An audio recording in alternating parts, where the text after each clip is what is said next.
சரி, இப்போ இதில் 2 இன்புட் தான் இருக்குது. சரிதானே? இதுக்குரிய டேபிளை இங்கே போட்டுக்கொள்வோம். ஏபி என்று வழக்கத்தில் போட்டு எஸ்ஸும் ஆரும் கியூவும் கியூ பார். சரியா? எஸ் மார்க்குள்ளாலையும் அப்படியுமே 0 1 0 1 0 0 1 1 இதான் போகும். சரியா? இப்போ நல்லா பாருங்கப்பா. முதலாவது இதை பற்றி கைக்கிட்டு போகும்போது NAND ஸ்பெஷல் ஃபீச்சரை பற்றி சொல்லுங்க. அப்போ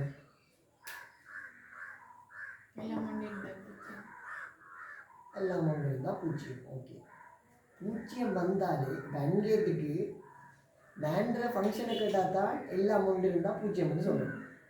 நம்ம ஞாபகம் வச்சுக்கணும் அப்படின்னா அண்டில் எங்கேயாவது ஒரு இடத்த 0 வந்தால் விட 0, NANDல் எங்கேயாவது ஒரு இடத்த 0 வந்தால் விட 1. சரிதானே? அன்ற மறுதலை என்று எடுக்கலாம். ஆனால் நீங்கள் எக்ஸாம்பிள் அப்படி கொடுக்கலாம். நம்ம ஞாபகம் வச்சுக்குது. இது நான் இப்போ ஈஸியாக கணக்கு எடுத்து சொல்கிறேன். எங்கேயாவது ஒரு இடத்த 0 கண்டையிலண்டா மிச்சம் ஒன்றையும் பார்க்க தேவையில்ல. NGate வரலண்டா சடன்னு 0 போட்டு போகலாம். NANGate வரலண்டா சடன்னு ஒன்றை போட்டுட்டு வந்தேன். சரி, அதே மாதிரி ஓர் கேட்டுக்கு எங்கேயாவது ஒரு இடத்த ஒன்றை பார்த்துலண்டா ஒன்றை போட்டுட்டு வரலாம். நோர் கேட்டுன்னா எங்கேயாவது ஒரு இடத்த ஒன்றை பார்த்துட்டே இருந்தால் விட 0 போட்டுட்டு வரலாம். இப்போ ஆண்டுக்குரிய ஸ்பெஷல் ஃபீச்சர் என்ன? எங்கேயாவது ஒரு இடத்த 0 பார்த்தா விட 0 விட 1. சரிதானே? இப்போ 2க்குள்ளாலையும் எஸ்ஸுக்குள்ளாலையும் 0 போகலாம், 6க்குள்ளாலையும் 0 போகலாம்.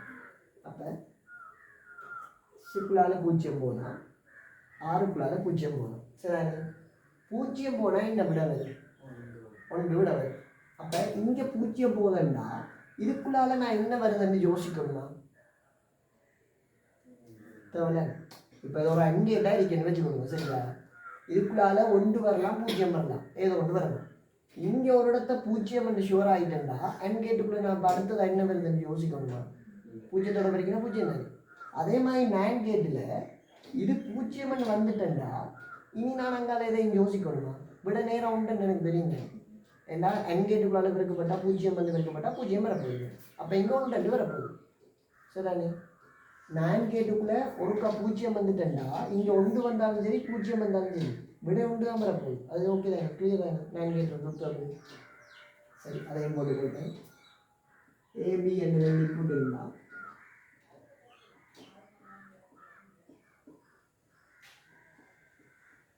இதான் NAND கேட் புரியுது. அதாவது எங்கேயாவது ஒரு இடத்த 0 வந்துட்டேன்டாலும் விட 1 தந்துடும். 2 இடத்தையும் 1 வந்தால் மட்டும்தான் விட 0 தரப்போகுது. சரிதானே? இப்போ இதுக்குள்ளால 0 போகலாம், இதுக்குள்ளால 0 போகலாம். சரிதானே? கியூ என்ன வரப்போகுது? 1 வரப்போகுது. கியூவை இங்கே கியூ 1 வரப்போகுது. கியூ பார் என்ன வரப்போகுது? 1 வரப்போகுது. என்ன இங்கே 0 வரும். சரிதானே? அப்போ இந்த இடத்த நம்ம குழம்ப தேவையில்லை. இதுக்குள்ளால என்ன வரப்போகுது, இதுக்குள்ளால என்ன வரப்போகுது குழம்ப தேவையில்லை. இப்போ அடுத்ததை பாருங்க. எஸ் வந்து 0, ஆர் வந்து 1. சரிதானே? எஸ் வந்து 0,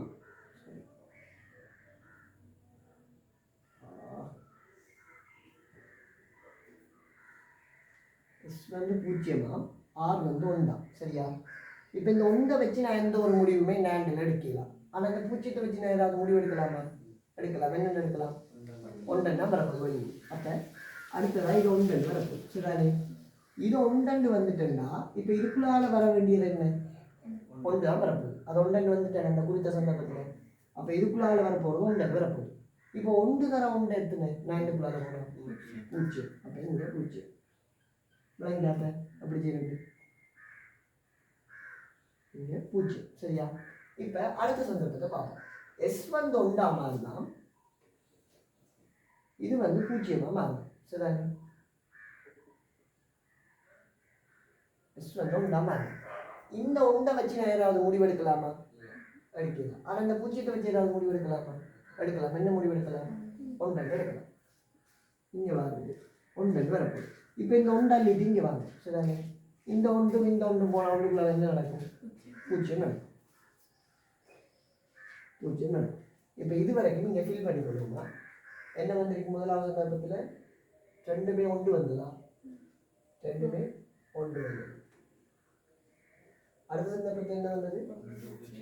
1 0 வந்தது, அடுத்தது 0 1 வந்தது. ஓகே, இப்போ கடைசி சந்தர்ப்பம் இங்கே 1 வருது, இங்கே 1 வருது. இப்போ தான் வரப்போகுது சந்தை. நல்லா பாருங்க, இந்த 1 வச்சு நான் ஏதாவது முடிவு எடுக்கலாமா? எடுக்கலாம். இந்த 1 வச்சு ஏதாவது முடிவு எடுக்கலாமா? எடுக்கலாம். அப்போ இந்த இன்புட்டை பார்ப்போம். இந்த இன்புட்டை இங்கே வரும், இங்கே வரும், இங்கே என்ன இன்புட் இல்லையா? அப்போ இதை காணணும்னா இங்கே வரும். இந்த 1 வச்சு ஏதாவது முடிவு எடுக்கலாமா? எடுக்கலாம். அப்போ இதை பார்ப்போம். இதை இங்கே வரப்போகுது, இங்கே வரப்போகுது, இங்கே வரப்போனா இது இன்னும் வரல. இதை காணணும்னா என்ன பண்ணணும்? இதை காணணும். இதை காணணும்னா இது வந்துட்டானே. அப்போ இதை யோசிக்கணும் தானே. இதை ஒன்றுன்றாலும் இதை வச்சு ஒன்றும் செய்யலாம். அப்போ இதை பார்க்கணும். இது எங்கே போகுது? திரும்ப அங்கே போகுது. அப்போ அதை காணணும்னா என்ன பண்ணணும்? இதை காணணும். இதை காணணும்னா என்ன பண்ணணும்? இதை காணணும். இதை காணணும்னா இதை காணணும். அப்போ மாறி மாறி எதையுமே காணல. அன்றைக்கு உள்ள சங்கீத சூழல்கள் இளையக்கணக்கான அவரை திணிக்கிறான். அப்போ இந்த மாதிரி சுச்சுவேஷனில் தான் இது என்ன பண்ண வேண்டாம். இதில் அட்டாச்மெண்ட்டாக இன்னொன்று இருக்கும், நினைவக கூறுகள் போகும். என்னடா இது விடையே வரல, இதுக்கு நான் என்னடா பண்ணுறேன், என்னத்தடா கொடுக்க, அவன் நான் பார்த்துட்டு இருக்கான்டான்னு சொல்லுவேன். சரி, அவர் என்ன சொல்லுவாருன்னா, இப்போ 2 காணல. அப்போ இதுக்கு முதல் என்ன பண்ண வேண்டியது இருக்கும். சரி, கேட்டால் இது 0 இருந்துச்சான், இது 1 இருந்துச்சான். அப்போ அதை அடிச்சு விடுறது சொல்லுவோம். அப்போ இப்போ உங்களுக்கு எக்ஸாமில் விட தெரியாட்டி, அப்படி எக்ஸாம் எழுதக்கூடா, எக்ஸாமில் விட தெரியாட்டி பக்கத்தில் என்ன பண்ணுறேன் அவன் போட்டிருப்பான். நமக்கு விட தெரியாட்டியும் சரி அவன் போட்ட சரியாக தானே இது பண்ண அதை போடுவோம். சரிதானே, இந்த வேலையை பார்ப்போம். அப்போ அதே வேலையை தான் வெறும் பார்க்க போகிறாரு. அந்த 0 1 அடிச்சு விட போகிறாரு. இதுக்கு பக்கத்தில் ஒரு அட்டாச்மெண்ட்டாக எக்ஸ்ட்ராவாக எழுதக்கூடியது வரை இங்கே வந்து 1 0 இருந்தால் என்ன நிலைமைன்னு சொல்லியிருந்தேன். அது ஸ்டார்டிங் செட் நிலைமைன்னு சொல்லியிருந்தேன். சரிதானே, இது வந்து செட் என்பது. சரிதானே, இது வந்து என்னென்ன வரப்போகுது? ரீசெட்னு வரப்போகுது. இதுவும் ரீசெட் தான். ஆனால் இந்த ரீசெட்டில் என்ன இது மாறி இருக்கா? இல்லை. அப்போ நாட் சேஞ்ச் என்று எழுதும். சரிதானே, நாட் சேஞ்ச் அட்ஜஸ்ட் பண்ணிக்கலாம்ப்பா. என்ன விளக்கம் வேண்டாம், இங்கே எத்தனை ரீசெட் இருக்குன்னு கேட்டாங்கன்னா 2 ரீசெட் என்று கொடுக்கணும். இது நாட் சேஞ்சை அவங்க நாட் சேஞ்சையும் ஒரு ரீசெட்டாக தான் எடுப்பாங்க. சரிதானே, அதை கொஞ்சம் யோசிச்சு கொள்ளணுமா. நாட் சேஞ்ச் இருக்கணும். இதுவும் உங்களுக்கு வந்த கல்வி அங்கெல்லாம் இப்படி கல்வி எல்லாம் டெஸ்டிங் பண்ணுவாங்க. எப்படி வந்ததுன்னா ஒரு ட்விட்டரில் போட்டுட்டு இது அவுட்புட்னு சொல்லிட்டு இது ஒரு ஃப்ளிப்ளாப்புக்குரிய ட்விட்டர்னு சொல்லிட்டு அந்த ட்விட்டரில் பார்த்தோன்னே நமக்கு எஸ்ஆர் புரியுதுன்னு கண்டுபிடிச்சிக்கணும். அதாவது நாங்கள் வச்சு செய்யணும். என்ன கேட்டிருந்தாருன்னா இங்கே எத்தனை ரீசெட் நிலைமை, அதாவது வெளியில் சரி அதே காய்க்குறீங்க இங்கே வா. சரிதானே, இப்போ கியூ ஒன்றா கியூ பாரும் ஒன்றா. இதில் எதுவும் பிரச்சனை தெரியுது உங்களுக்கு?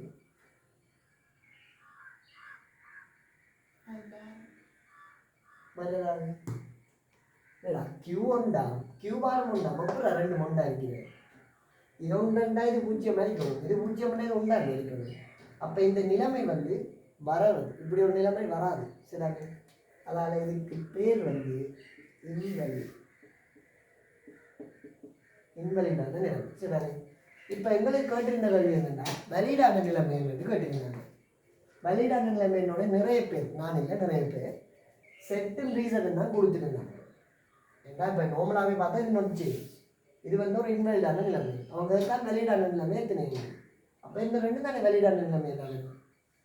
அப்படி யோசிக்கலாம், இதுவும் ஒரு வலிடான நிலைமை தான். ஆனால் நம்ம இங்கே கொடுக்குறது வந்து நிலை மாறவில்லை, அதாவது நாட் சேஞ்ச்னா கொடுக்கும். சரிதானே, நிலை மாறலை, ஆனால் இது ஒரு நடக்கக்கூடிய சாத்தியம். ரீசெட்ன்றது ஒன்று நடக்குதுன்னா இதுவும் ரீசெட் தானே, அப்போ நடக்கும் தானே இந்த சாத்தியம். அப்போ இதுதான் விஷயம். சரிதானே, இது வந்து நாட் சேஞ்சாக இருந்தாலும் இதுவும் ஒரு நடக்கக்கூடிய சாத்தியமான ஒரு நிகழ்வு தான், அதாவது ஒரு சந்தர்ப்பம் தான். சரிதானே, இப்போ இதுக்குரிய ட்விட்டர் விளங்கிட்டா இதுதான் என்னது மேண்டை அமைச்சு மேண்டை வச்சு நம்ம செய்யக்கூடிய ஃப்ளிப்ஃப்ளாப்புக்குரிய என்னது டயக்ராமும் இதுவும். சரிதானே, ட்விட்டர். இப்போ இதை நோட் பண்ணி கொள்ளுங்க. அதுக்கு முதல் இன்னொன்று சொல்லிக்கொள்வார். இது ஏன் இப்போ 0 1 வருதுன்னா இப்போ இதுதான் விளக்கம். இதை வந்து நீங்கள் விளங்கப்படுத்துகிற அளவுக்கு நீங்கள் கிளியராக இருந்தீங்கன்னா சரி. இப்போ என்ன இது உண்மையிலே இது என்ன நடக்க போகுதுன்னா, இப்படி அவர் என்ன முடிவெடுத்தாருன்னு பார்த்தேன்னுலாம் சொல்லாது. என்ன யோசிக்கணும்னா இது 2 உண்டா மாறுது. சரியா, அப்போ இனி முடிவெடுக்கலாத நிலைமையில ஏற்கனவே இருந்த அவுட்புட் மாறாது. என்ன பண்ணுமென்னா அது அப்படியே அந்த அவுட்புட் நிற்கத்தான் பார்க்கும். இப்போ நம்ம ஒரு இடத்த இருக்கோம், நம்மளை விட இன்னொருத்தன் கூட மார்க்ஸ் எடுத்தால் தான் நம்ம அந்த நிலையை விட்டு கீழே இறங்குவோம், அவன் மேலே வருவான். நம்ம திரும்ப கூட மார்க்ஸ் எடுத்தோம்னா நம்ம மேலே வரணும்.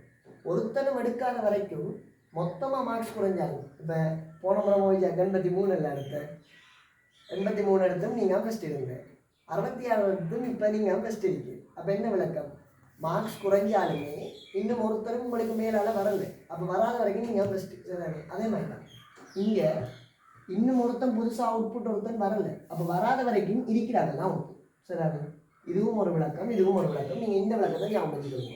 முடிவெடுக்க முடியாத நிலைமையில் மேலடிக்கிறாங்க, சரி இதை எடுத்துக்கொள்ளுங்க, அவர் கொடுப்பாரு. நீங்கள் ஆறு கொடுப்பாரு, நிறைய கூடு. சரிதாங்க, இதை நோட் பண்ணி கொண்டு பார்ப்போம். அடுத்தது நோரை வச்சு சரி பார்ப்போம்.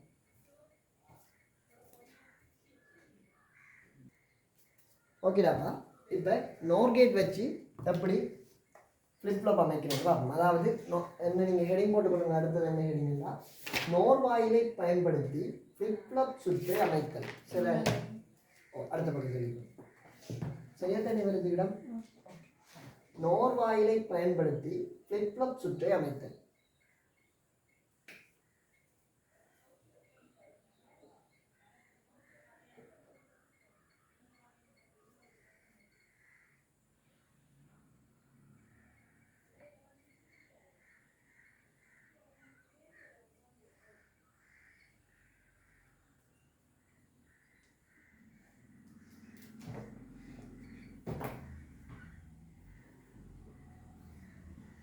இதுவும் அதே மாதிரி தான் காப்பாங்க.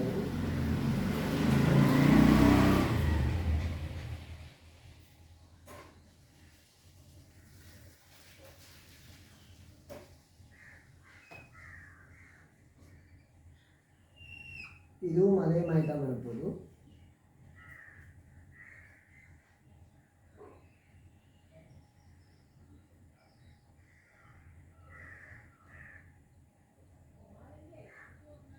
இப்படி கொண்டு வந்து இங்கே கனெக்ட் பண்ணி விடணும். இதில் இன்புட் எடுத்து வந்து இங்கே கனெக்ட் பண்ணி விடணும். இங்கே என்ன சேஞ்ச் ஆக போகுதுன்னா, கொஞ்சம் மிஸ் ஆகிட்டு கொஞ்சம் நல்லா தெரியுங்களா? இங்கே என்ன சேஞ்ச் ஆக போகுதுன்னா, அங்கே எஸ்ஆர் இருந்தது, இங்கே ஆர்எஸ் வரும். சரி, அதே மாதிரி இந்த கேட்டும் சேஞ்ச் ஆகிருக்கு. இது ரெண்டுமே இங்கே சேஞ்ச் ஆக போகுது, ரெண்டு ஃப்ளிப்ல போய். மற்றபடி அவுட்புட் சம்மனாக தான் வரும். சரிதானே? இப்போ நோர் கேட்டுக்குரியதை பக்கத்தில் நோட் பண்ணி வைப்போம். இங்கே நோட் பண்ணி வச்சுக்கோங்க. நோர் கேட்டுக்குரியது ஏபி என்று ரெண்டு நிற்கலாம், கியூஎல் ரெண்டு வருது, 0 1 0 1 0 0 1 1 1 0 0 0. சரி, ட்ரிட்டர்லையும் போட்டுக்கொள்வோம்.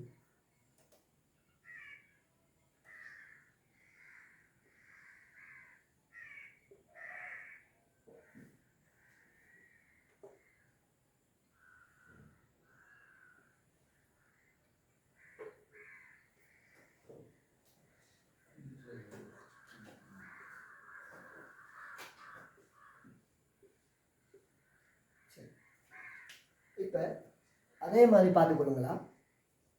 நீங்கள் ஃபஸ்ட்டு பூச்சியத்தையும் பூச்சிட்டு நோர் கேட்டை பற்றி கலைக்கிறதுக்கு என்ன வருதுன்னா, நான் ஏற்கனவே காய்ச்ச மாதிரி தான் ஏதாவது ஒரு இடத்த ஒன்று இருந்தாலுமே விட பூச்சியத்தை தான் தரப்போம். ஏனென்னா இந்த நோர் கேட்டை மாதிரி மாற்றி செய்ய போகுது. இப்போ நோர் கேட்டுற ஃபங்க்ஷன் என்னென்னு கேட்காங்கன்னா, உங்கள்கிட்ட ஏதாவது ஒரு குறித்த சந்தர்ப்பத்தில் உள்ளிடப்படுகின்ற உள்ளீட்டு பெருமானங்களில் ஏதாவது ஒரு உள்ளீட்டு பெருமானம் ஒன்றாக இருப்பினும் வெளியீடு பூச்சியத்தை தரும். ஏதாவது ஒன்று உண்டாக இருந்தாலுமே வெளியீடு பூச்சியத்தை தான் தரும். இப்போ முதலாவது சந்தர்ப்பத்தை பார்ப்போம். இதுக்குள்ளால 0 போகுது, இதுக்குள்ளால 0 போகுது. இப்போ அங்கேயாவது நமக்கு கடைசியில் தான் பம்பு வந்துச்சு. இங்கே எப்படி வந்தது வேறுங்க, 0 போகுது. சரிதானே? 0 இதுக்குள்ளால போகுது. ஏதாவது முடிவெடுக்கலாமா? அப்போ எனக்கு மற்ற இன்புட் தேவை. மற்ற இன்புட் தேவைன்னா இங்கே வாங்க. இங்கே வந்தால் இதுக்கு முடிவெடுக்கும். அப்போ முடிவெடுக்கணும் என்ன பண்ணணும்? இதை வச்சு முடிவெடுக்கணும். இந்த 0 வச்சு இதுக்கு முடிவெடுக்கலாமா? எடுக்கலாம். அப்போ எனக்கு இந்த இன்புட் தேவை. திரும்ப அங்கே வாங்க, அந்த இன்புட் தேவை. சரி, இந்த அவுட்புட் தேவை. இந்த அவுட்புட் தேவைன்னா இந்த இன்புட் தேவை. இந்த இன்புட் தேவைன்னா இந்த அவுட்புட் தேவை. இந்த அவுட்புட் தேவைன்னா இந்த இன்புட் தேவை. இந்த இன்புட் தேவைன்னா இந்த அவுட்புட் தேவை. அப்போ திரும்ப திரும்ப இது யோசிச்சுட்டே தான் இருக்க போகுது. அதாவது ஸ்டார்டிங்லேயே வடி வச்சு விட்ருவாங்க. இதற்கு என்ன பண்ணுறேன்னா, ஒன்றும் பண்ணல, இந்த 0 தான் ஐடியில் எப்படி தான் பண்ணுவோமா இப்படி பண்ணுறனாலும் சரி இல்லாட்டி மாற்றி போட்டாலும் பரவாயில்ல. இந்த சந்தர்ப்பத்தில் மட்டும் மாற்றி போட்டுக்கணும் உண்மையிட்ட சரி. அப்போ ஃபஸ்ட்டு போகிறது என்ன 0 1.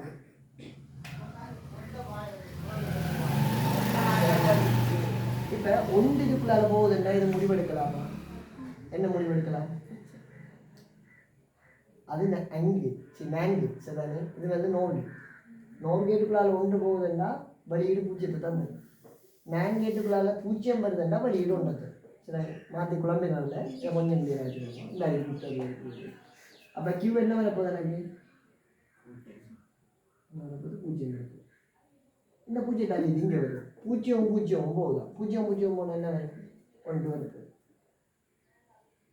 இப்போ அடுத்ததாக வரப்போகுதான் நம்மளோட வில்லகம் முடிச்சது 0. இப்போ அதே மாதிரி மாறி மாறி நடக்க போகுது. அப்போ முடிவெடுக்க முடியாது. இந்த மாதிரி டைமில் என்ன பண்ணும் நினைவு கூடுக்கு போகும். இப்போ நான் என்ன செய்கிறேன் எனக்கு விட வருது இல்லை என்ன பண்ணலாம்னு.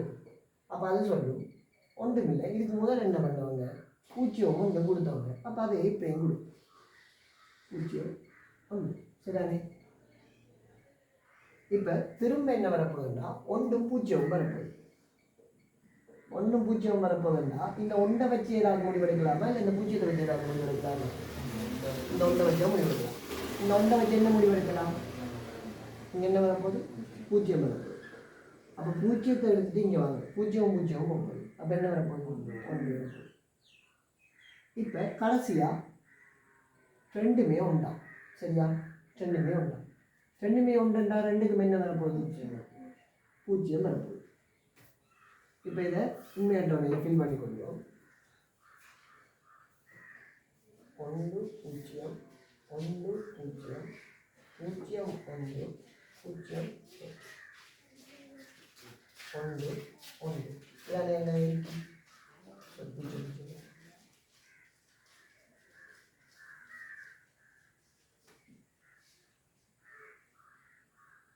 அதே மாதிரி இங்கே மார்க் பண்ணி கொண்டுருந்தாப்பா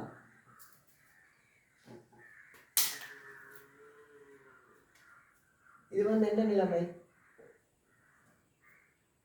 என்ன சொல்லுங்க. என்ன நிலைமை என்னது செட்டில் நேரம்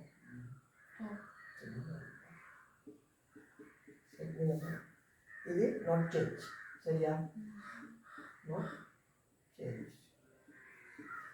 இது வந்து ரீசெட் நிலைமை ரீசெட் சரியா. இது வந்து சொல்லுங்க அப்போ இது என்ன நிலைமை வரும் இன்வெர்ட் நிலைமை. ஏண்டா கியூவும் 0 வந்து கியூ பாரும் 0 வரையில.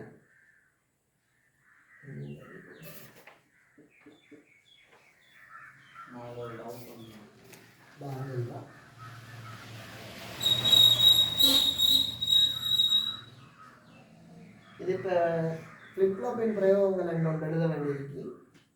நோட் பண்ணி வச்சுக்கணும். நோட் பண்ணதை விட சும்மா கேட்டுக்கொள்ளுங்க சரியா. எண்ணும் கருவிகளில் இது பயன்படுத்தப்படும். கவுண்டர்ஸில் நினைவக சாதனங்களில் இது பயன்படுத்தப்படும்.